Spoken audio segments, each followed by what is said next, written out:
الحمد لله نحمده ونستعينه ونستغفره ونؤمن به ونتوكل عليه ونعوذ بالله من شرور أنفسنا ومن سيئات أعمالنا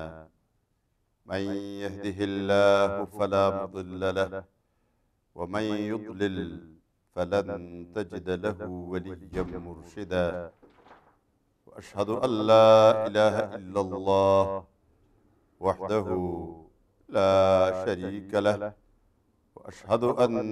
سيدنا وسندنا وحبيبنا وشفيعنا ومولانا ونبينا محمدا عبده ورسوله أرسله بالحق بشيرا ونذيرا وداعيا إلى الله بإذنه وسراجا منيرا أما بعد فأعوذ بالله من الشيطان الرجيم بسم الله الرحمن الرحيم ولا تأكلوا أموالكم بينكم بالباطل وتدلوا بها إلى الحكام لتأكلوا فريقا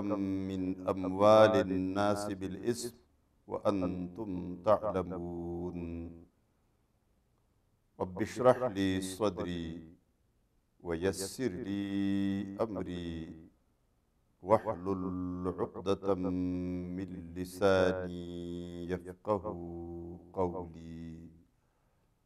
سبحانك لا علم لنا إلا ما علمتنا إنك أنت العليم الحكيم اللهم صل على سيدنا محمد وعلى آل سيدنا محمد كما صليت على سيدنا إبراهيم وعلى آل سيدنا إبراهيم إنك حميد مجيد میرے انتہائی عزیز اور محترم بزرگوں، میرے بھائیوں اور میری بہنوں، ہمارے آج کے اس درس کا موضوع رزق حلال ہے۔ رزق حلال ایسا موضوع ہے کہ اس کی اہمیت اتنی زیادہ ہے کہ اس کا براہ راست تعلق ہمارے تمام اعمال صالحہ کے ساتھ ہے، ہماری عبادتوں کے ساتھ ہے، ہماری دعاؤں کے ساتھ ہے، گویا ہماری پوری زندگی کے ساتھ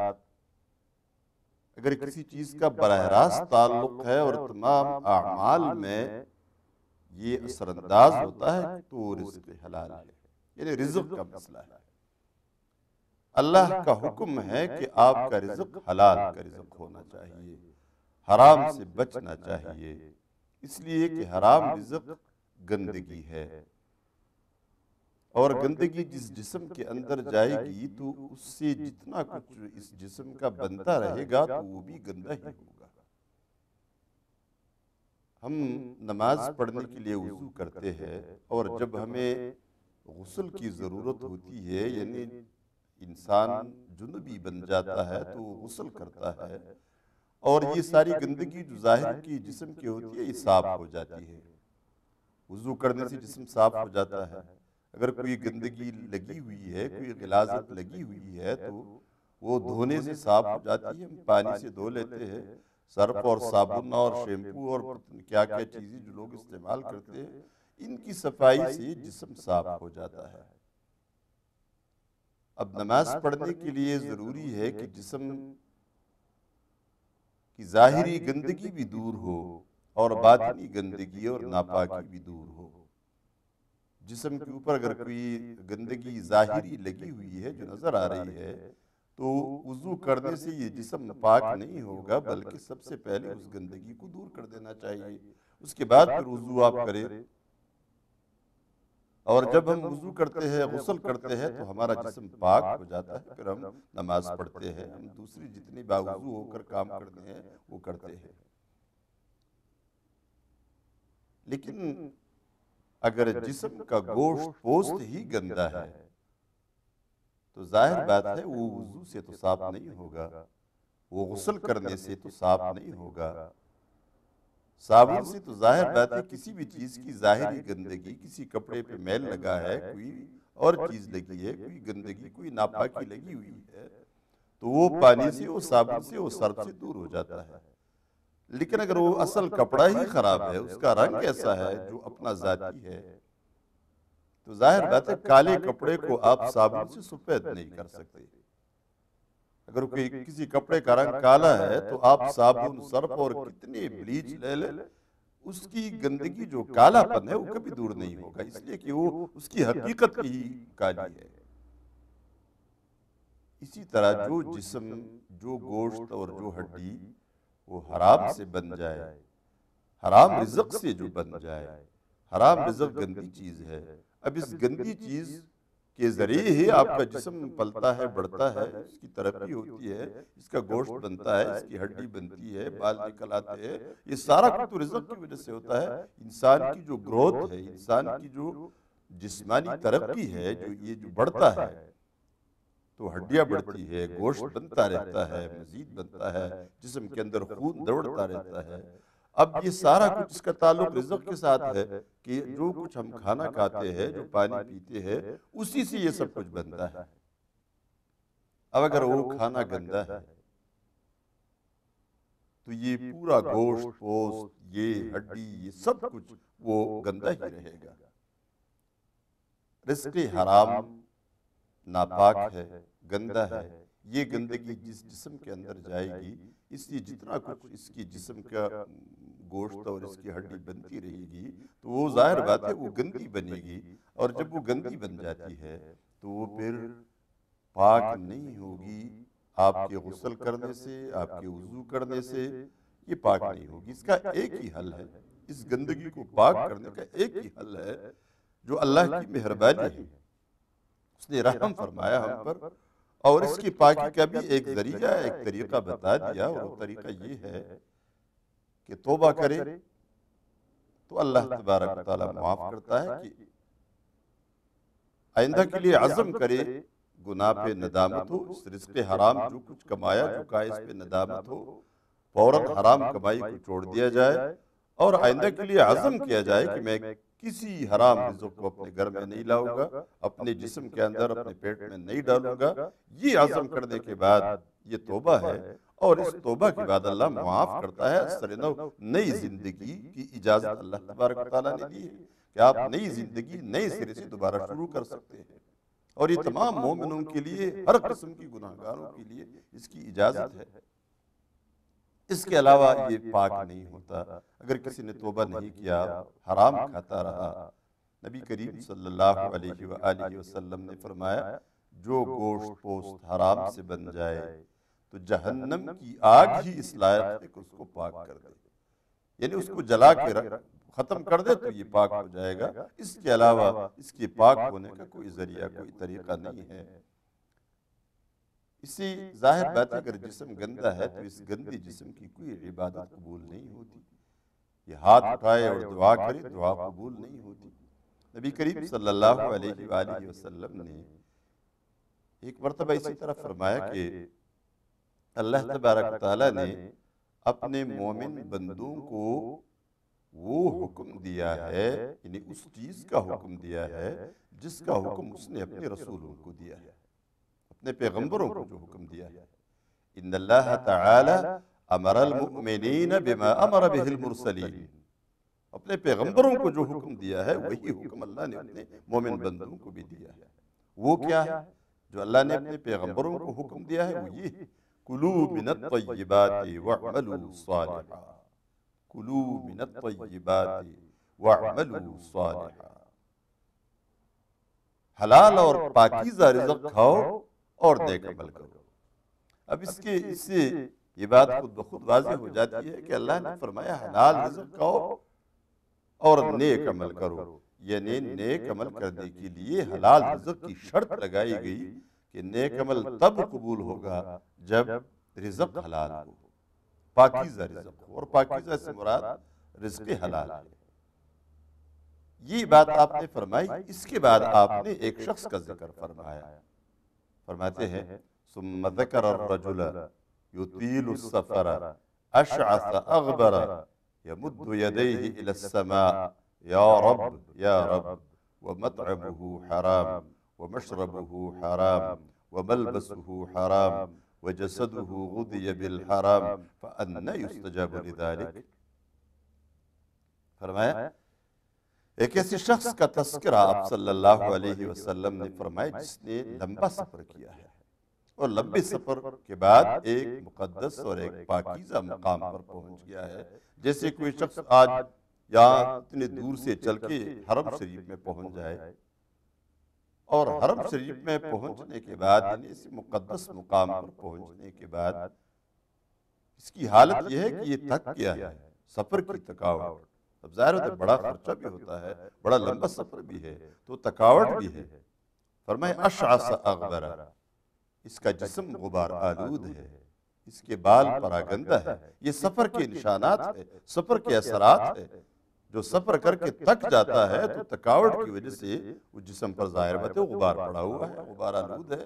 اسی طرح بال پراگندہ ہے، اس کو کنگھی کرنے کا اور اپنے جسم کو ٹھیک کرنے کا موقع ہی نہیں ملا ہے۔ اور آج کل آپ اس کے ساتھ یہ بھی شامل کر لیں کہ اس نے لاکھوں روپے بھی خرچ کیا ہے۔ اگر جس ملک سے بھی وہ آ رہا ہے تو کافی بڑا پیسہ، بڑی رقم خرچ کرنی پڑتی ہے حج کے لیے، عمرہ کے لیے یا حرم شریف میں پہنچنے کے لیے۔ لیکن یہاں پہنچ کر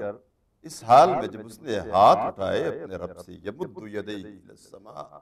آسمان کی طرف ہاتھ پھیلائے اور دعا مانگنے لگا، یا رب اے میرے رب اے میرے رب، یعنی اپنی حاجتیں، اپنے لیے معافی کی درخواستیں، یہ سب کچھ وہ اپنے رب سے مانگتا ہے۔ اس نے ہاتھ پھیلائے اور اپنے رب سے دعائیں مانگنے لگا۔ رسول اللہ صلی اللہ علیہ وسلم نے فرمایا لیکن شخص کی حالت یہ ہے کہ اس کا کھانا حرام کا ہے، اس کا پینا حرام کا ہے، اس کا لباس حرام کا پہنا ہوا ہے۔ ممکن ہے اس نے احرام کے کپڑے، جو حرم شریف میں گیا ہے تو وہاں احرام کے کپڑے پہننے ہوتے ہیں، احرام باندھ کر جو کپڑے اس نے پہنے ہیں یہ بھی شاید حرام کے ہیں، اور اس نے جو کچھ کھانا کھایا ہے یا ابھی کھاتا ہے، یہاں کے لیے جو اخراجات ہیں ممکن ہے وہ بھی حرام کے ہیں، لیکن فرمایا اس کا کھانا پینا سارا حرام کا ہے۔ تو اس کا جسم جو پلا بڑا ہے وہ حرام سے پلا بڑا ہے۔ فَأَنَّى يُسْتَجَابُ لِذَلِكَ، فرمایا اس شخص کی دعا کیسے قبول ہوگی؟ یعنی شخص کی دعا قبول نہیں ہو سکتی۔ بہت سارے حاجی بھی ایسے ہوتے ہیں، نبی کریم صلی اللہ علیہ وآلہ وسلم نے جس طرح فرمایا کہ بہت سارے حاجی ایسے ہوتے ہیں کہ وہ دعا کرتے ہیں، وہ لبیک کی صدا لگاتے ہیں حاجی یا عمرے والے، عمرہ کا احرام باندھتے ہیں، حج کا احرام باندھتے ہیں تو فوراً احرام کے کپڑے پہننے کے بعد، احرام کا لباس پہننے کے بعد فوراً ایک آواز لگاتا ہے یہ شخص، لبیک اللہم لبیک۔ اس لبیک کی معنی معلوم ہے، واضح ہے۔ ہمارے زمانے میں جب ہم چھوٹے تھے، اسکولوں میں پڑھتے تھے تو وہاں اسکول میں جب ہمارا نام ہمارا کلاس ٹیچر پکارتا تھا تو ہم اس وقت لبیک کے الفاظ سے جواب دیا کرتے تھے۔ لبیک کا مطلب یہ ہے میں حاضر ہوں۔ اس نے میرا نام لیا تو میں کہتا ہاں میں حاضر ہوں۔ تو حاجی اور معتمر، عمرہ والا شخص یا حج کرنے والا شخص جب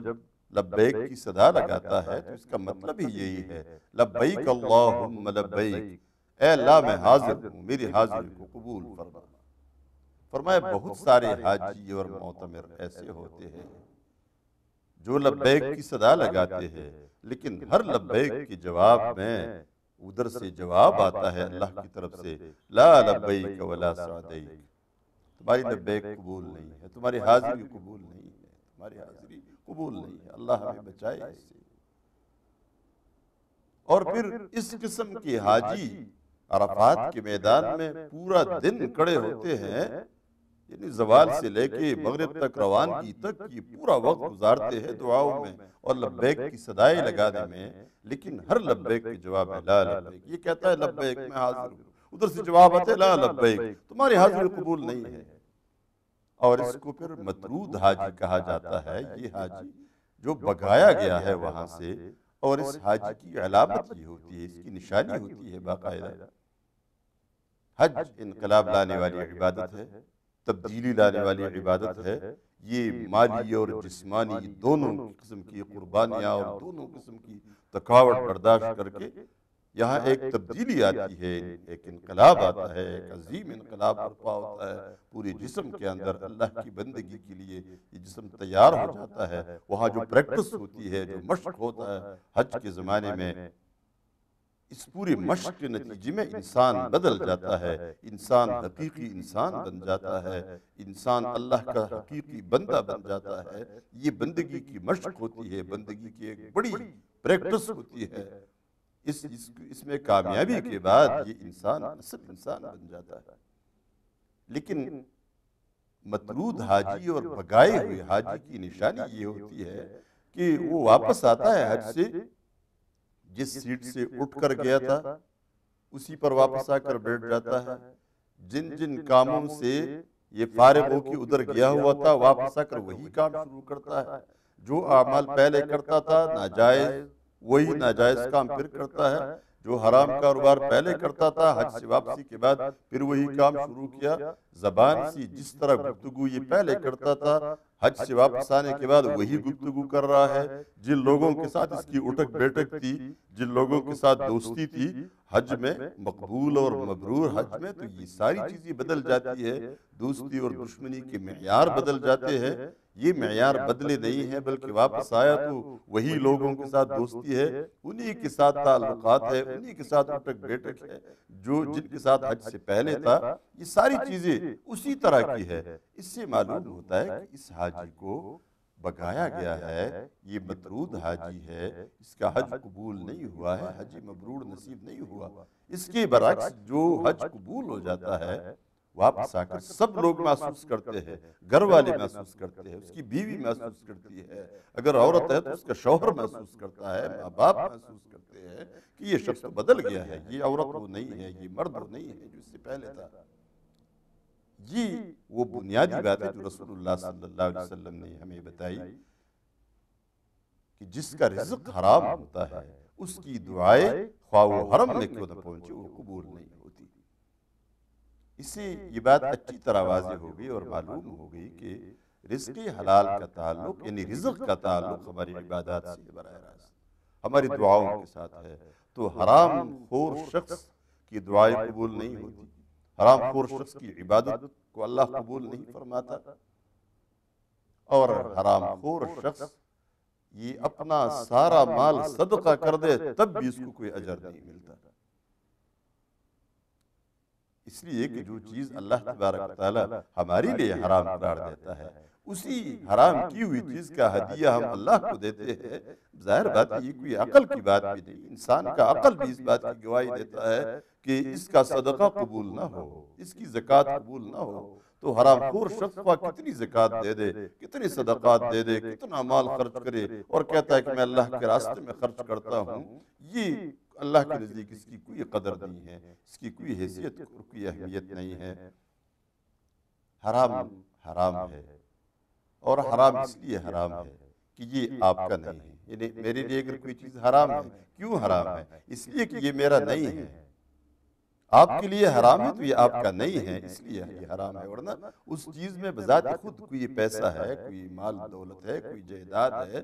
آپ کے لیے حرام ہے، میرے لیے حرام نہیں ہے، یا میرے لیے حرام ہے وہ آپ کے لیے نہیں ہے۔ اس سے معلوم ہوتا ہے اس چیز میں خود کوئی خرابی نہیں ہے۔ کچھ چیزیں تو ایسی ہے جیسے اللہ نے خنزیر کا گوشت حرام کر دیا ہے تو اس کے اندر خود خرابی ہے، لیکن عموماً جو چیزیں حرام کر دی گئی ہے، جو پاک چیزیں ہوتی ہیں لیکن وہ حرام ہے اس لیے کہ وہ آپ کے نہیں ہیں۔ مثال کے طور پر اگر آپ سمجھ لیں کہ بکری حلال ہے، مرغی حلال ہے، گائے اونٹ وغیرہ یہ حلال ہے، جو حلال جانور ہے،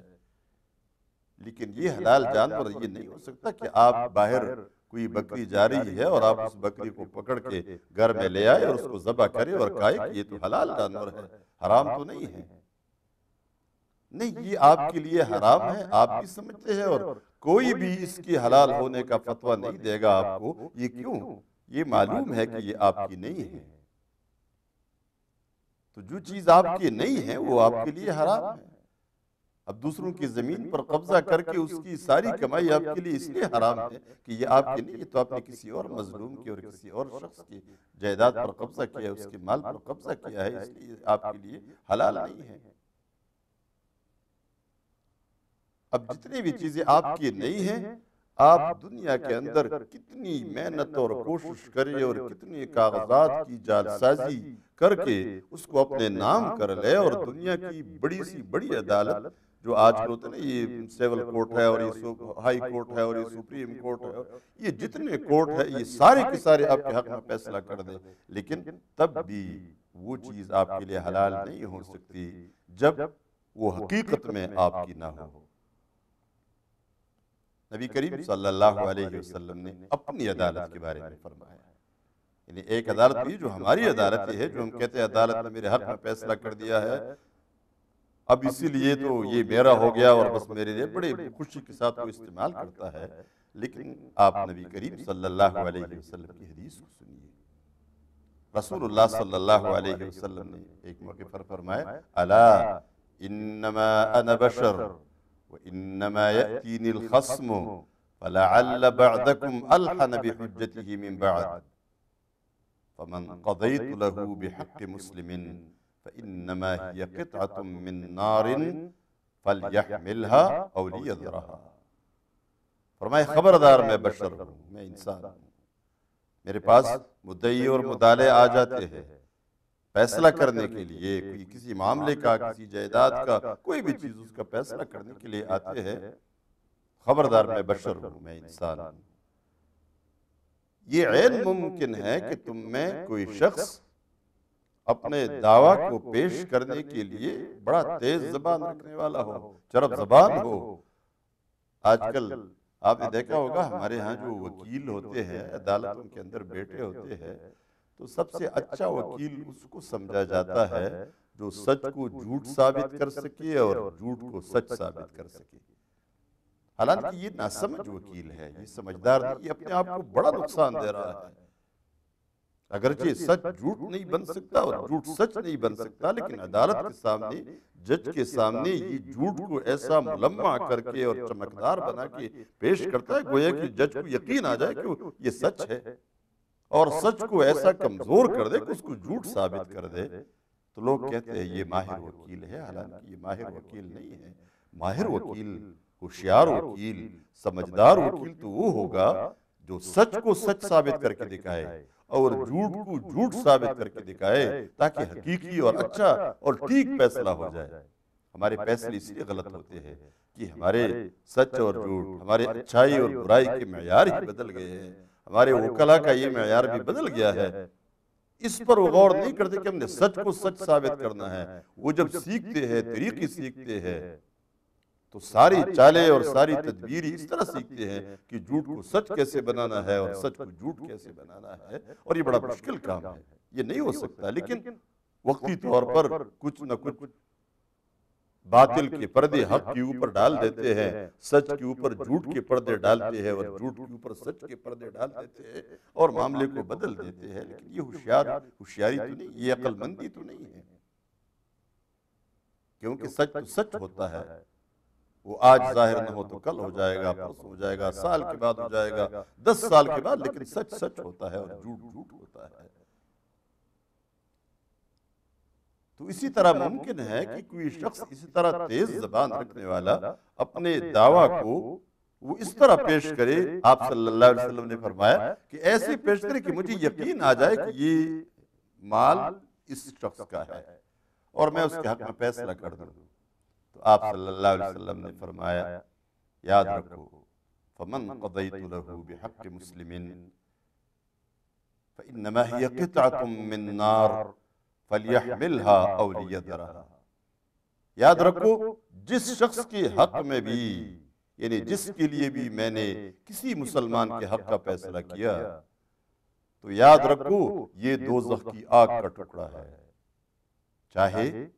تو اس ٹکڑے کو اٹھا کے اپنے کندھوں پہ، اپنے سر پہ رکھے اور لے جائے، آگ کا ٹکڑا ہے، اور چاہے تو اس کو چھوڑ دے۔ تو جب اللہ کی رسول صلی اللہ علیہ وآلہ وسلم کہ فیصلے سے وہ حقیقت بدلتی نہیں ہے جو اصل میں ہے. اگر وہ حرام ہے تو آپ کے لیے اسی طرح حرام ہے. صرف یہ ہوگا کہ عدالت کے فیصلے سے دنیا کا اختلاف، دنیا کی کوئی نزاع، کوئی مسئلہ اور جو پیچیدگی ہے وہ ختم ہو جائیں گے، کیونکہ عدالت نے فیصلہ دے دیا. لیکن حقیقت میں اللہ کے حضور آپ نے اس کا جواب دینا ہے، اور یہ آپ نے حرام کمائی کی ہے، یہ آپ کا رزق حرام ہے. اس زمین سے، اس مال سے آپ جتنا فائدہ اٹھائیں گے یہ حرام ہے، یہ حلال نہیں ہے. اسی طرح رزق حرام کا اولاد پر برا اثر ہوتا ہے. سب سے برا، بدترین اثر جو حرام رزق کا ہوتا ہے وہ تو اولاد پر ہوتا ہے. جس اولاد کے لیے آپ حرام کمائی کر کے لاتے ہیں، چوری، ڈاکہ، سود، رشوت، دھوکہ، دھونس، دھاندلی وغیرہ، جن جن ذریعوں سے آپ کمائی کر کے اپنے بچوں کے لیے لاتے ہیں اور بچوں کو کھلاتے ہیں، جیسے میں نے پہلے بتایا، حرام رزق سے پورا جسم گندا بن جاتا ہے.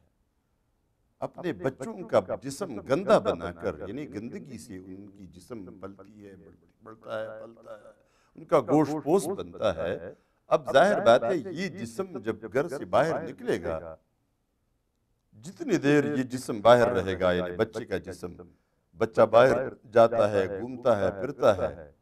یہ بچہ گھر میں کبھی خیر نہیں لائے گا. یہ بچہ ہمیشہ شر لاتا رہے گا. اس بچے کا جسم جو ان کی گندا ہے، یہ گندگی ہی کی مقناطیس اس کے اندر لگی ہوئی ہے، یہ گندگی ہی کھینچتا رہے گا. یہ کبھی پاکیزگی نہیں لائے گا، کبھی خیر نہیں لائے گا، یہ شر ہی شر لاتا رہے گا. اور جب آپ گھر میں آئیں گے تو آپ اپنے بچوں کے اور اس طرح حرام خوری کے نتیجے میں پلے ہوئے بڑے ہوئے بچوں کے جتنے شر ہوتے ہیں، ان شر کو آپ کنٹرول نہیں کر پائیں گے. ہمیشہ یہ بچہ آپ کے لیے مصیبت کا ذریعہ بنے گا، یہ بچہ آپ کے لیے خیر کا ذریعہ نہیں بن سکتا. حرام رزق پہ پلنے والی اولاد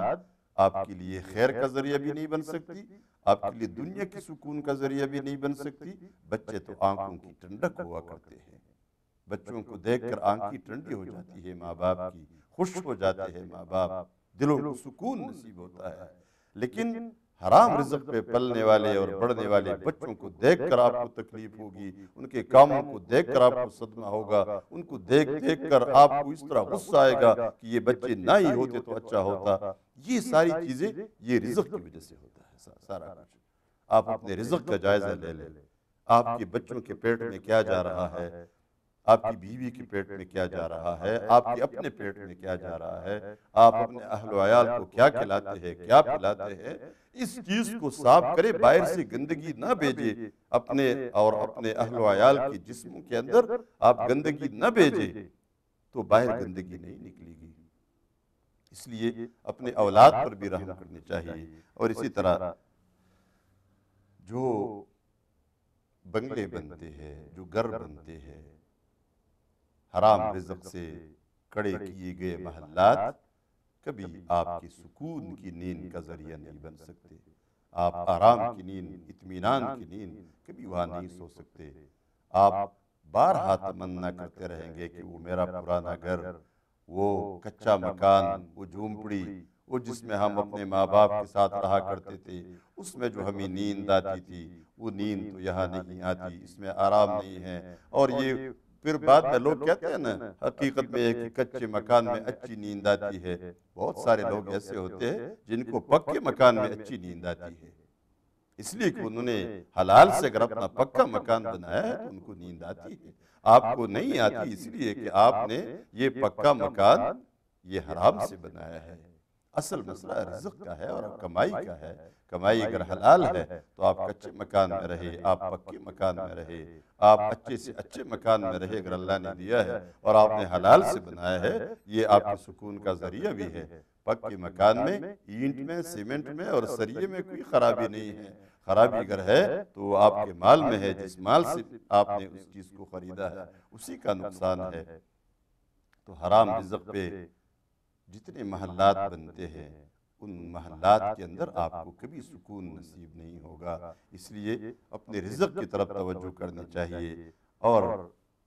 رزق حلال کا موضوع جب زیر بحث ہوتا ہے تو اس میں ضروری ہوتا ہے کہ ہم رزق حرام کی تشریح کریں، باقی سب کچھ حلال ہے۔ اللہ تبارک و تعالیٰ نے بہت کم چیزوں کو حرام قرار دیا ہے، اس کی وجوہات ہے، اور باقی ساری چیزیں حلال ہے۔ جس طرح ایک فقہی ضابطہ اور قاعدہ ہے کہ تمام چیزوں میں اصل تو اباحت ہے اور جائز ہونا ہے، جو چیزیں حرام ہیں وہ چند اور کچھ وجوہات کی وجہ سے حرام، جو ہمیں شارع نے اللہ اور اللہ کے رسول صلی اللہ علیہ وسلم نے بتا دیا ہے۔ ہماری حالت یہ ہوتی ہے کہ ہم نے حرام ہی شروع کیا ہوتا ہے، حرام ہی کماتے ہیں، ہمارے ذرائع تجارت کے اور کمائی کے سارے حرام ہی ہوتے ہیں۔ ہم سود میں لگے ہوتے ہیں، ہم رشوت میں لگے ہوتے ہیں، ہم چوری کرتے ہیں، جھوٹ بولتے ہیں، خیانت کرتے ہیں، دوسروں کا مال قبضہ کرتے ہیں، اسی طرح دھوکہ دھونس دھاندلی جتنی چیزیں ہوتی ہیں، ملاوٹ ہم کرتے ہیں، یہ ساری جعلسازی ہم کرتے ہیں۔ تو جب ہمیں کہا جاتا ہے یہ تو حرام ہے، اچھا یہ بھی حرام ہے، اچھا یہ بھی حرام ہے، بھائی ساری چیزیں حرام ہیں۔ یہ بڑے حیران کسی پھر پوچھتے بھئی یہ مولوی لوگ کیسے لوگ ہیں، ساری چیزوں کو ہر چیز کو حرام ٹھہراتے ہیں، تو پھر حلال کیا ہے؟ بھئی یہ 2-4 چیزیں 5 چیزیں یا 10 چیزیں حرام ہیں، باقی سب حلال ہیں۔ تو اگر کسی نے سارا کاروبار ہی حرام کا چلایا ہوا ہے تو ظاہر بات ہے وہاں جدھر بھی جائیں گے تو وہاں حرام ہی کا فتویٰ لگے گا۔ اس لیے اللہ تبارک تعالیٰ نے قرآن کریم میں اس آیت میں جو میں نے تلاوت کی ہے، اس میں جو حکم دیا ہے وَلَا تَأْكُلُوا أَمْوَالَكُمْ بَيْنَكُمْ بِالْبَاطِلِ، تم اپنے مال کو اپنے درمیان ناجائز طریقے سے مت کھاؤ، یعنی تمہارا ہی مال ہے، تمہارا ہی مال ہے، آپس میں تمہاری ہی اندر درمیان میں یہ تقسیم ہوتا رہتا ہے، کبھی آپ کے پاس کبھی اس کے پاس، یہ غلط طریقوں سے مت کھایا کرو، ایک دوسرے کا مال ہڑپ کر جانا اور غلط طریقوں سے اس کو قبضہ کرنا اور اس کو خود استعمال کرنا، یہ کام نہ کرو۔ اور فرمایا اس مال کو حکام کے پاس بھی مت لے جایا کرو، اس لیے تاکہ تم کسی اور گروپ کا کسی شخص کا مال ظلم کے ساتھ گناہ کے ساتھ ہڑپ کر جاؤ۔ رشوت لوگ کیوں دیتے ہیں؟ اسی لیے تو رشوت دیتے ہیں کہ کسی دوسرے کا مال ناحق کا ہے، اگر اس کا حق بنتا ہے تو پھر یہ رشوت کیوں دیتا ہے؟ اسی لیے تو رشوت دیتا ہے کہ دوسرے کا حصہ، میں اگر کسی کو رشوت دیتا ہوں تو میرا حق نہیں بنتا، میں کسی کالج میں داخلہ لینا چاہتا ہوں اور میرا حق نہیں بنتا، تو میرا بیٹا داخلہ لینا چاہتا ہے اس کا حق نہیں بنتا، تو میں جا کے رشوت دیتا ہوں کہ یہ رشوت لے لو اور میرے بیٹے کو داخلہ دلواؤ، اس کے 20 نمبر کم ہے، اس کی 30 نمبر کم ہے، 10 کم ہے، یہ نمبر بڑھاؤ اس کے لیے تاکہ اس کو داخلہ مل جائے، تو میرا حق نہیں بنتا تھا۔ یا کسی اور کا حق مارنے کے لیے کہ جب میرا بیٹا داخل ہو گیا تو کسی اور کا تو رہ گیا، یا یہ کہ کسی اور کا نہیں رہا، کسی بچے کو پاس کرنے کے لیے میں رشوت دیتا ہوں لیکن میرا بھی حق نہیں بنتا تھا۔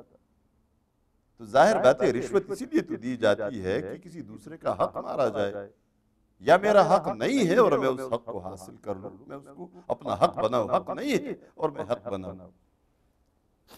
اب ظاہر بات ہے یہ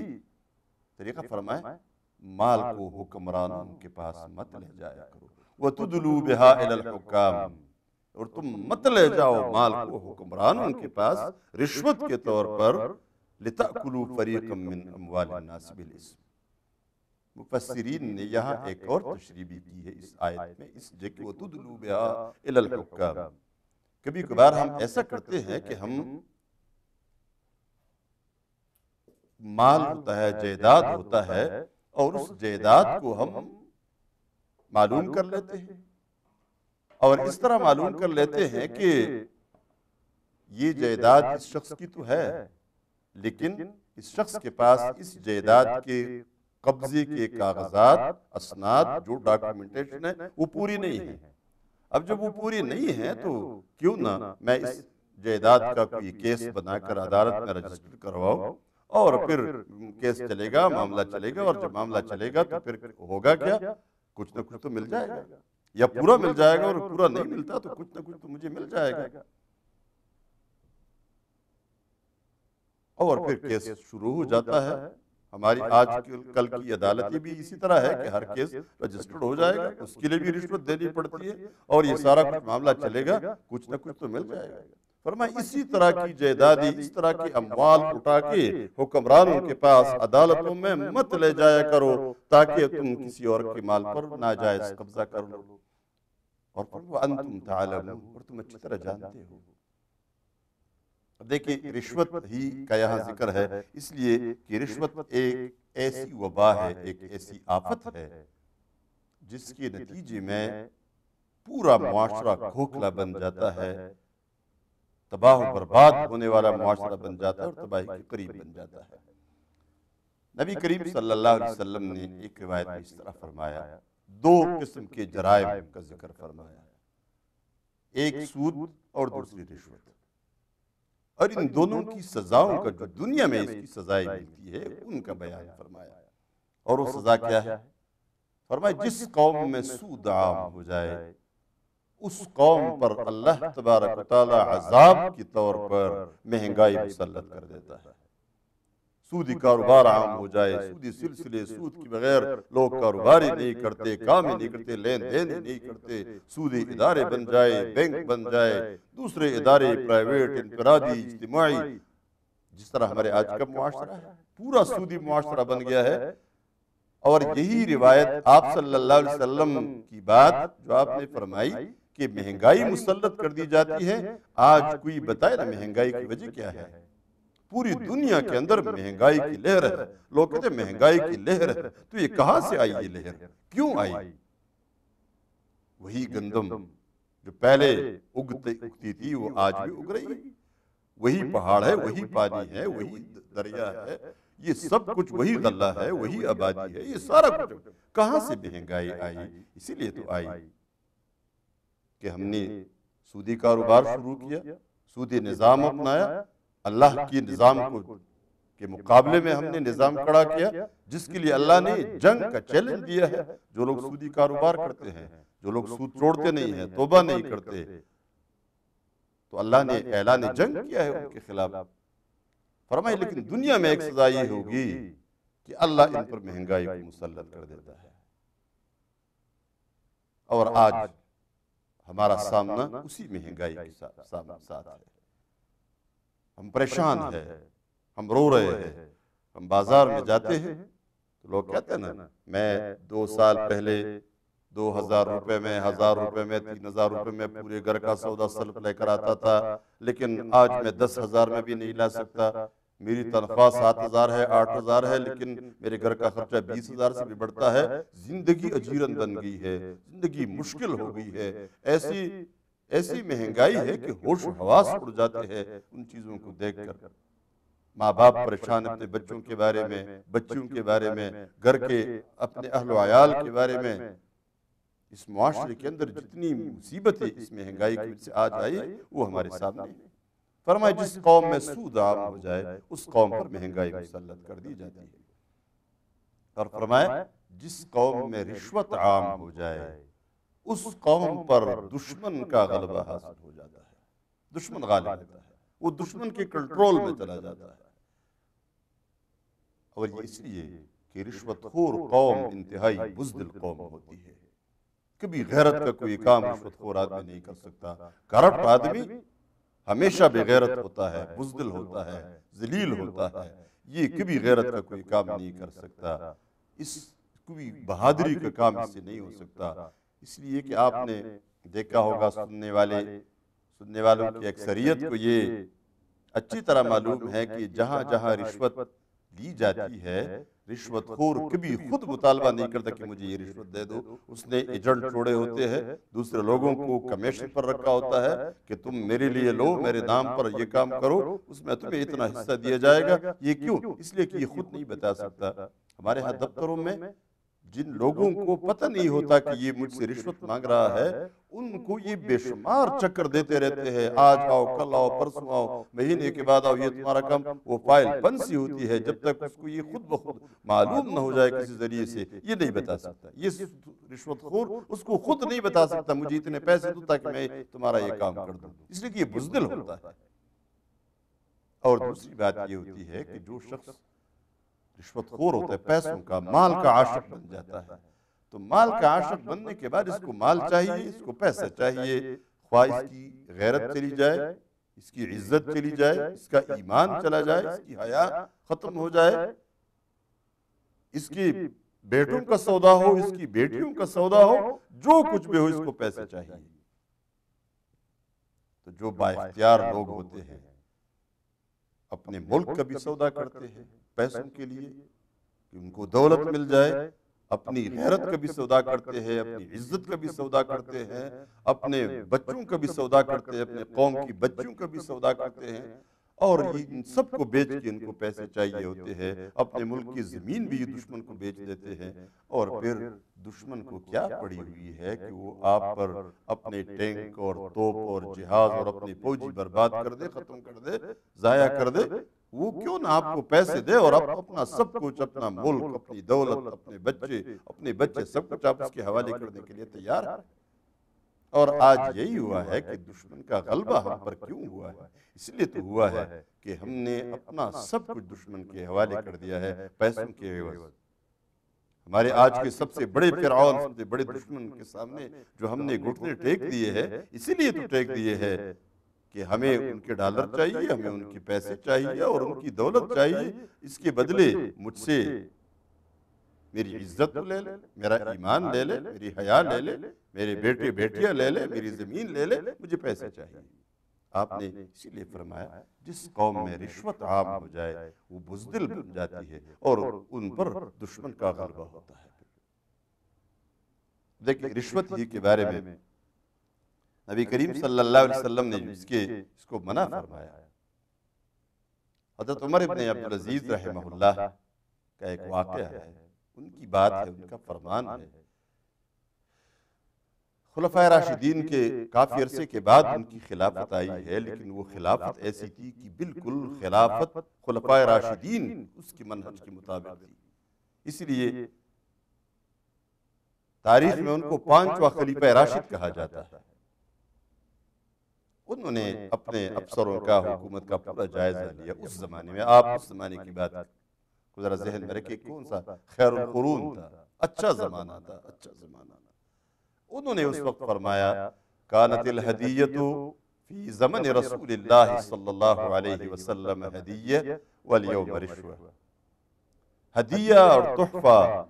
رسول اللہ صلی اللہ علیہ وآلہ وسلم کے زمانے میں تو واقعی ہدیہ ہوتا تھا، لیکن آج کے زمانے میں وہ رشوت بن گیا ہے۔ اس لیے انہوں نے اپنے آفیسرز جتنے بھی تھے سب پر پابندی لگائی تھی کہ کوئی آفیسر کوئی ہدیہ اور کوئی تحفہ نہیں لے گا۔ یہ جرم قرار دیا تھا کہ کوئی ہدیہ، تحفہ، اس لیے کہ رسول اللہ صلی اللہ علیہ وسلم کے زمانے میں جو ہدیہ لایا جاتا تھا وہ واقعی ہدیہ ہوتا تھا، تحفہ ہوتا تھا۔ آج کل سارے ہدیے اور سارے تحفے وہ رشوت میں دیے جاتے ہیں، ورنہ اس کے بغیر کوئی آپ کو ہدیہ اور تحفہ نہیں دیتا۔ اس لیے یہ ہدیے اور یہ تحفے جتنے بھی وصول کیے جاتے ہیں یہ بھی رشوت ہی ہے۔ یہ جتنے کمیشن ہمارے ڈاکٹر حضرات وصول کرتے ہیں اور ان کمیشنوں کے بدلے پھر اپنے مریضوں کو ان کی دوائیاں بیچتے ہیں، یہ میڈیسن کمپنیوں سے جو کمیشن وصول کرتے ہیں، دکاندار سے جو کمیشن وصول کرتے ہیں، ایکس رے اور الٹرا ساؤنڈ اور دوسرے جتنے بھی لیبارٹری ٹیسٹ ہے ان میں جو ان لیبارٹریوں سے جو کمیشن وصول کرتے ہیں، یہ ساری کی ساری تو وہی رشوت ہے کہ ان کو یہ کیس بیچتے ہیں، غیر ضروری ٹیسٹ کراتے ہیں، پھر آپ کا بھی کمیشن ہوگا، آپ کی لیبارٹری چلتی رہے گی، لیکن اس میں مجھے اتنا حصہ دے، تو غیر ضروری ٹیسٹ لکھے گا، غیر ضروری دوائی لکھے گا، الٹرا ساؤنڈ لکھے گا، ایکس رے لکھے گا، اس لیے کہ مریض کو ضرورت ہو نہ ہو اس نے اپنی لیبارٹری چلانی ہے، اس نے اپنے مشینیں چلانی ہے، اس نے اپنا کمیشن وصول کرنا ہے۔ جتنے زیادہ مریض بھیجے گا تو اتنی زیادہ کمیشن آئے گی، اور اس کے نتیجے میں ڈاکٹر صاحبان جو ہمارا درس سن رہے ہیں وہ ذرا توجہ کرے کہ اس کے نتیجے میں جتنا پیسہ آپ کے پاس آتا ہے وہ حرام کا پیسہ ہے۔ آپ کے بچے اس حرام کو کھائیں گے اور یہ بچہ کبھی نہ دنیا میں نہ آخرت میں آپ کے کام آئے گا۔ آپ خود جو اس کو استعمال کرتے ہیں۔ اب ظاہر بات ہے یہ ساری چیزیں جو رشوت کی شکلیں ہیں یہ کمیشن جو آج کل پوری دنیا کو اپنے لپیٹ میں لے چکا ہے، یہ رشوت کی شکل ہے، اور اسی کے نتیجے میں ہمارا معاشرہ بربادی کی طرف اور تباہی کی طرف جا رہا ہے۔ اس لیے کمیشن کے نام پر جتنی رشوتیں لی جاتی ہے، ہدیے اور تحفے کے نام پر جتنی رشوتیں لی جاتی ہے، اور ہم سب سمجھتے ہیں کہ کہاں کہاں رشوت لی گئی اور کس مقصد کے لیے لی گئی، یہ ساری شکلیں حرام ہے۔ اس کی تفصیل، رشوت کی تفصیل بتانا شاید ہمارا اتنا موضوع نہیں ہے، ہم تو اس پر بات کرتے ہیں کہ اس کے نتیجے میں جو رزق میرے گھر میں آئے گا، جو رزق گھر میں آئے گا، وہ رزق حرام کا ہے۔ پولیس والے اگر لوگوں سے رشوت لے لے کے اپنے جیب بھر دے اور گھر میں آ کے بڑی خوشی کے ساتھ آ جائے کہ میں تو آج بڑی کمائی ہوئی ہے، ان آفیسرز میں ایسے آفیسرز بھی موجود ہیں کہ وہ ایک پائی کی رشوت نہیں لیتے۔ اور اس میں ضرور ذکر کروں گا کہ خواتین کا بڑا حصہ ہے۔ خواتین اگر گھر میں اپنے شوہر کے ساتھ یہ معاہدہ کرے کہ آپ نے اس گھر کے اندر کوئی حرام کمائی نہیں لانی،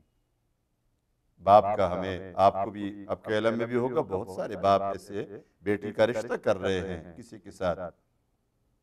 تو سب سے پہلے شرط لگاتے ہیں کہ بیٹی کا رشتہ ہم نے دینا ہے، لیکن ایک شرط پر دینا ہے کہ آپ نے حرام کمائی سے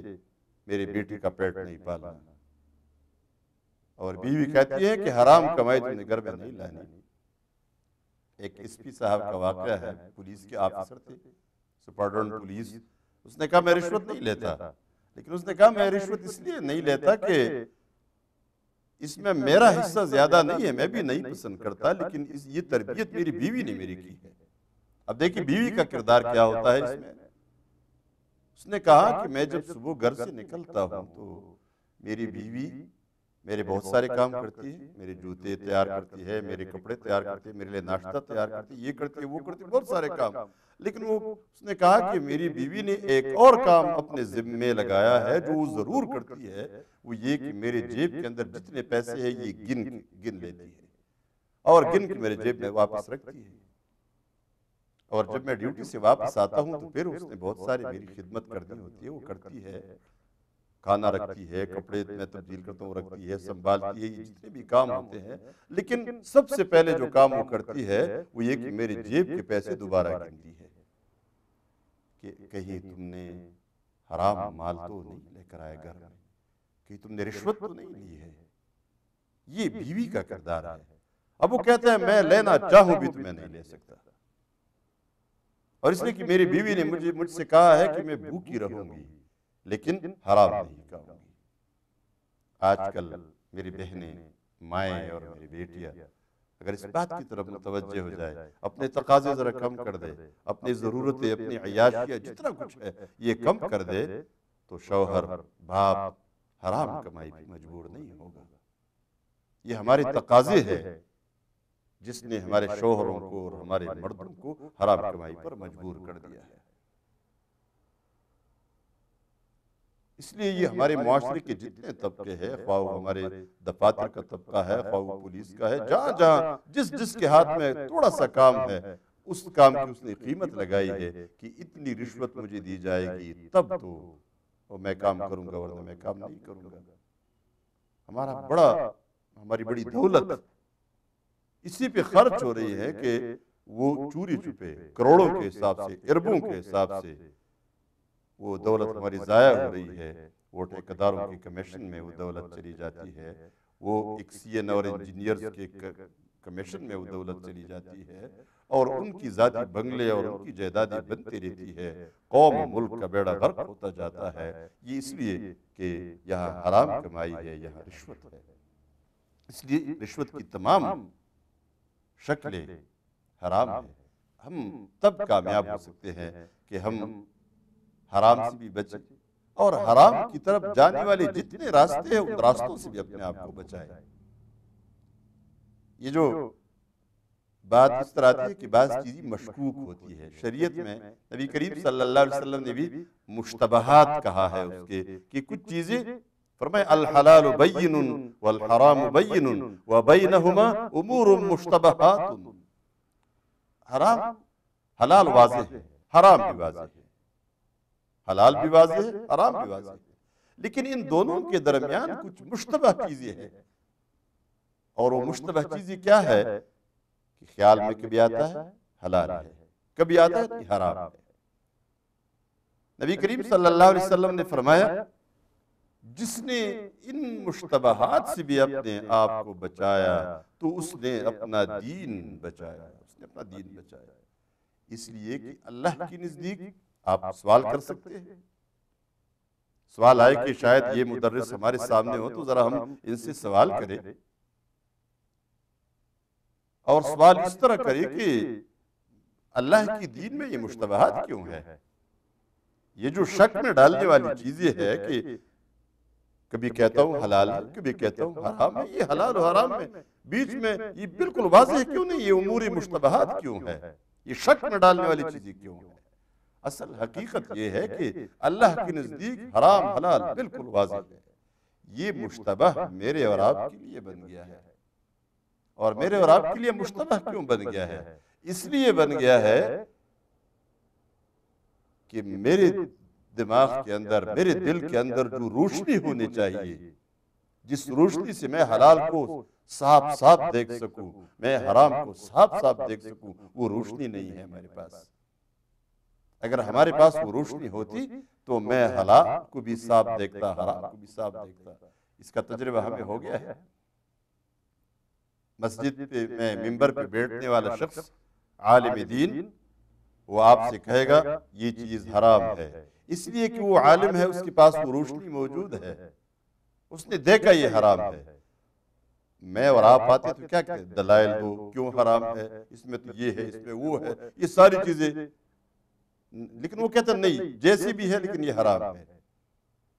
یہ دلائل اپنی جگہ پر، لیکن اندر جو روشنی موجود ہے اس روشنی سے وہ سیدھا سیدھا دیکھ رہا ہے کہ یہ حرام ہے، لیکن میں اور آپ اس کو نہیں دیکھ رہے، اس لیے کہ وہ روشنی ہمارے پاس نہیں ہے۔ آپ نے تجربہ کیا ہوگا، ہم کبھی اندھیرے میں جا رہے ہوتے ہیں تو ہمارے پاس ٹارچ ہوتی ہے، آج کل آپ کے موبائل میں ٹارچ ہوتا ہے، اس میں بیٹری ہوتی ہے، اس ٹارچ کے نتیجے میں اس کے ذریعے آپ اپنا راستہ دیکھتے ہیں۔ تو کبھی کبھار ایسا ہوتا ہے کہ بڑا ٹارچ شخص کے پاس ہے، اس میں چارج بھی موجود ہے، بالکل تیز روشنی ہے، پورا راستہ وہ صاف صاف دیکھ رہا ہوتا ہے، یہ دیکھیں درخت ہے، یہ پودا ہے، یہ پتھر ہے، یہ لکڑی پڑی ہے، ہر چیز کو صاف صاف دیکھ رہا ہوتا ہے، یہ کوئی جانور جا رہا ہے، کوئی بچھو جا رہا ہے، کوئی سانپ جا رہا ہے، ہر چیز کو بالکل دیکھ رہا ہے، یہ خطرناک ہے، یہ خطرناک نہیں ہے۔ لیکن جس کی ٹارچ کی بیٹری کمزور ہو گئی ہے، اس کی روشنی ٹھیک نہیں نکل رہی، تو کبھی رسی پڑی ہے اور یہ کڑا ہے کہ یہ تو سانپ ہے، مجھے ڈسے گا، اور کبھی سانپ ہے اور یہ سیدھا جاتا ہے کہ یہ تو رسی ہے، اور کبھی کبھار تو ہم کھڑے ہو جاتے ہیں، مجھے بھی تجربہ ہے، آپ کو بھی تجربہ ہے، اندھیری رات میں ہمیں ہمیشہ ضرورت پڑتی ہے، نکلتے ہیں، روشنی ہوتی ہے، کبھی نہیں ہوتی، تو کبھی کبھار تو ہم کسی پودے کے سامنے کھڑے ہوتے ہیں، دیکھتے یہ کوئی جانور ہے، پھر اچانک خیال نہیں جانور نہیں ہے، یہ تو پودا ہے، اچانک نہیں پودا نہیں، یہ تو کوئی فلان جانور کھڑا ہے، مجھے بھی نقصان دے گا۔ یہ ساری چیزیں کیوں ہیں؟ وہ چیز اگر وہ پودا ہے تو وہ پودا ہے، اگر وہ جانور ہے تو وہ جانور ہے۔ مسئلہ آپ کی بیٹری اور آپ کی ٹارچ میں ہے، آپ کی سیل کمزور ہے، آپ کی اس کی چارج کمزور ہے، اس لیے آپ کو نظر نہیں آتا۔ تو حلال بھی واضح ہے، حرام بھی واضح ہے، ہمارے سامنے اس لیے مشتبہ ہے کہ ہمارے دل کی روشنی کمزور ہوتی ہے۔ یہ ایمان کی روشنی اس کو آپ کہہ دے، دل کی روشنی کہہ دے، لیکن یہ جب کمزور ہو جائے اور ایمان کی روشنی بڑھتی ہے، یہ نیک اعمال سے بڑھتی ہے، قرآن کے علم سے، سمجھ سے، حدیث کے علم سے، جس کی طرف آج کل ہم توجہ نہیں دیتے۔ یہ ہمارا المیہ ہے، ہمارا ایک ایسا المیہ ہے یہ کہ جس کا کوئی علاج سوائے اس کے نہیں ہے کہ ہم واپس ہو جائے، اس کی طرف توجہ کرے، قرآن کو سیکھے، یہ روشنی بڑھتی جائے گی، اس بیٹری کو چارج کرنا شروع کر دے تاکہ روشنی صاف ستھری روشنی بن جائے، اور اس کے بعد آپ کو حلال و حرام ٹھیک ٹھیک نظر آئے گا، ورنہ یہی ہوگا کہ آپ اسی میں پڑے ہوں گے کہ یہ حلال ہے یا حرام ہے، حلال ہے۔ نبی کریم صلی اللہ علیہ وسلم نے ایسے لوگوں کو بھی خوشخبری دی، ایسے لوگوں کو بھی خوشخبری دی کہ یہ جو کبھی کبھار آپ کو حرام نظر آتا ہے، اس کا مطلب یہ ہے کہ اندر دل کے اندر ایمان کی کچھ نہ کچھ روشنی موجود ہے۔ تو ایسے لوگوں کی جو کچھ نہ کچھ بھی ایمان کی روشنی موجود ہوتی ہے، ایسے لوگوں کی بھی رہنمائی فرمائی آپ صلی اللہ علیہ وسلم نے۔ فرمایا اس مشتبہ چیز کو چھوڑ دو، یہ جو ایک دفعہ تمہارے سامنے اس کی شکل نظر آئی نا کہ حرام ہے، تو یہ حقیقت میں حرام ہے، یہ باقی جو آپ کو نظر نہیں آتا نا کہ یہ حلال ہے، یہ آپ کی وہ روشنی کمزور ہے۔ تو کمزور روشنی والوں کو بھی نصیحت فرمائی، ہدایت دی، رہنمائی فرمائی کہ آپ کی روشنی کی یہ کمزوری، اس کا حل بھی یہی ہے کہ جو ایک دفعہ اس کی شکل ناجائز کی آ گئی، بس اس کو چھوڑ دو، یہ ناجائز ہے، اللہ کے نزدیک ناجائز ہے، اور بالکل واضح طور پر یہ ناجائز ہے۔ تو جتنے بھی شکلیں رشوت کی ہے وہ حرام۔ کچھ عقل بالباطل کی دوسری شکل بھی ہے، صرف ایک رشوت حرام نہیں، ایک سود حرام نہیں، دوسری بھی چیزیں ہیں۔ مثلا غصب، کسی نے کسی کے مال پر ناجائز قبضہ کر لیا۔ نبی کریم صلی اللہ علیہ وآلہ وسلم نے فرمایا من اخذ شبرا من الارض ظلما طوقه یوم القیامت من 7 اراضین، جس شخص نے کسی کی ایک بالشت بر زمین ظلماً قبضہ کر لی، اسے اس پہ قبضہ کیا، قیامت کے دن یہ زمین اپنے 7ویں پشت تک، یعنی نیچے جو 7 اس کے طبقے ہے، 7ویں زمین کی نیچے تک یہ پوری مٹی نکال دی جائے گی اور یہ اس کے گلے کا طوق بنا دیا جائے گا۔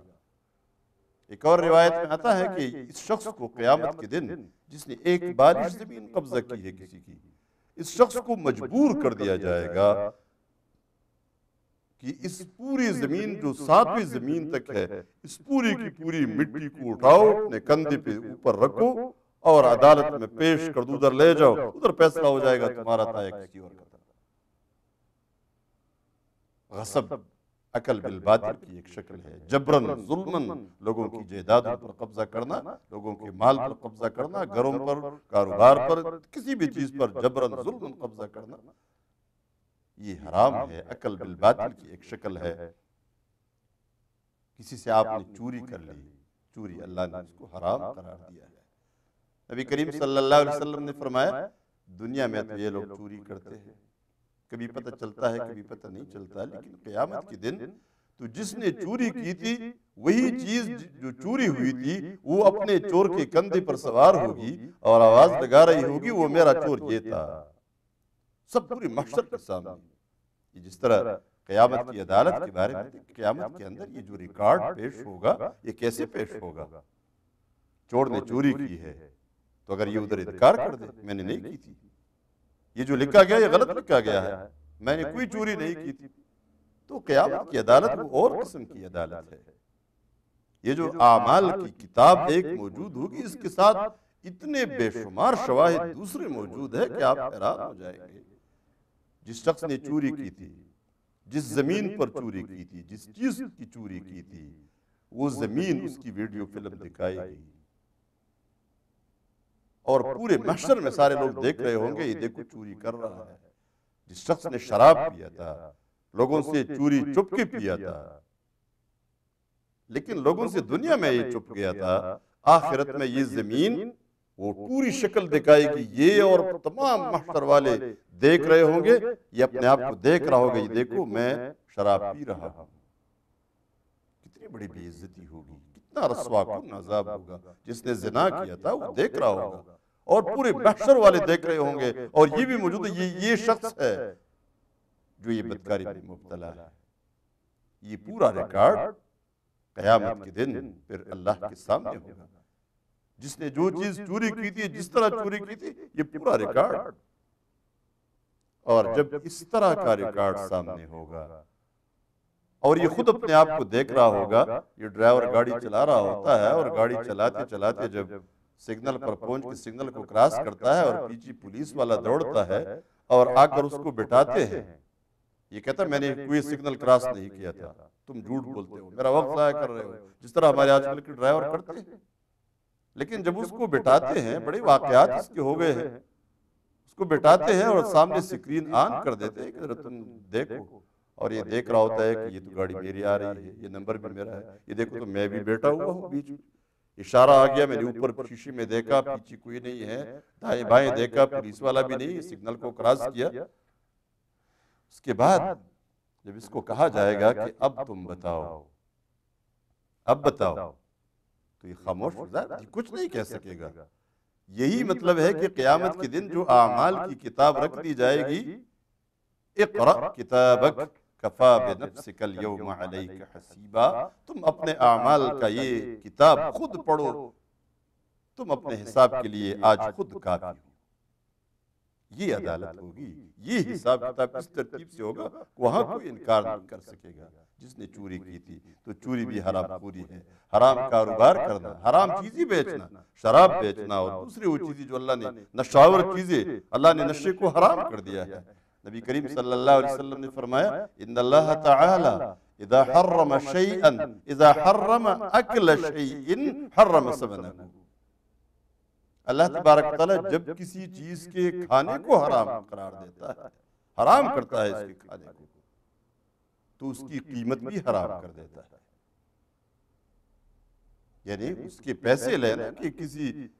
نشے کو حرام کیا ہے تو آپ نشاور چیزیں دوسروں کو بیچتے ہیں، یہ بیچنے کے نتیجے میں جو پیسہ آتا ہے یہ بھی حرام ہے۔ اس لیے حرام کاروبار کرنا، دوسری جتنی بھی حرام چیزیں ہیں، زنا کے اڈے چلانا، شراب کا کاروبار کرنا اور دوسری جتنی بھی حرام چیزیں ہیں، خنزیر کا کاروبار کرنا، گوشت بیچنا، اس کی ہڈیاں بیچنا، یہ ساری چیزیں، یہ جتنے بھی حرام چیزیں ہیں تو اس کا پیسہ بھی اللہ نے حرام کر دیا ہے۔ ذخیرہ اندوزی کو بھی حرام کر دیا ہے۔ ذخیرہ اندوزی وہ ہے کہ بازار سے مال کو سمیٹا جائے، اکٹھا کیا جائے، یا کمپنی والا فیکٹری والا مال باہر نہ نکالے بازار میں کہ خود ساختہ قلت پیدا ہو جائے اور اس کے نتیجے میں پھر یہ اپنے من مانی قیمت وصول کرے مہنگائی کے انتظار میں۔ نبی کریم صلی اللہ علیہ وسلم نے فرمایا بئس العبد المحتکر ان ارخص اللہ الاسعار حزن وان اغلاها فرح، بہت خراب آدمی ہے یہ ذخیرہ اندوز، اس لیے کہ جب اللہ نرخوں کو ارزان کر دیتا ہے، سستا کر دیتا ہے تو یہ پریشان ہو جاتا ہے، اور جب مہنگائی لاتا ہے تو یہ خوش ہو جاتا ہے۔ قوم کی خوشی میں اس کی ناراضگی ہے، اور قوم کے غم میں اور قوم کی تکلیف میں اس کی خوشی ہے، اس لیے یہ بدترین آدمی ہے۔ یتیموں کا مال کھانا، اور اسی طرح عورتوں کی حقوق کو غصب کرنا، عورتوں کی میراث کو غصب کرنا، اپنے بیوی کی حقوق کو غصب کرنا، اپنے بیٹی کے حقوق کو غصب کرنا، اپنے بہن کے حقوق جو خصوصاً بھائی یہی کرتے ہیں کہ باپ کے مرنے کے بعد، ماں کے مرنے کے بعد ان کا پورا حصہ ہوتا ہے، یہ اتنے ظالم بن جاتے ہیں کہ بھائی آپس میں تقسیم کرتے ہیں اور بہنوں کو محروم کر دیتے ہیں۔ یہ جتنی بھی چیزیں شکلیں ہیں حرام کی، نبی کریم صلی اللہ علیہ وسلم اس کی تشریح فرمائی۔ حرام کمائی جس کی پیٹ میں چلی گئی، فرمائے لا يدخل الجنت جسد غذی بالحرام، وہ باڈی اور وہ جسم کبھی جنت میں داخل نہیں ہوگا جو حرام سے پلے بڑھے۔ یہ چند باتیں رزق حرام کی اہمیت، رزق حلال کے بارے میں، رزق حرام کی وضاحت کے بارے میں نے یہاں ذکر کی ہے۔ اللہ تبارک تعالیٰ سے یہی دعا ہے کہ ہمیں حرام رزق سے بچائے، حلال روزی کمانے کی بھی توفیق عطا فرمائے، اپنے لیے، اپنے بچوں کے لیے، اپنے اہل و عیال کے لیے ہمیں حلال کمائی کی توفیق عطا فرمائے، تاکہ دنیا کی زندگی میں بھی اور آخرت کی زندگی میں بھی ہمیں سکون اور اطمینان نصیب ہو۔ اقول قولی ھذا واستغفر اللہ لی ولکم ولسائر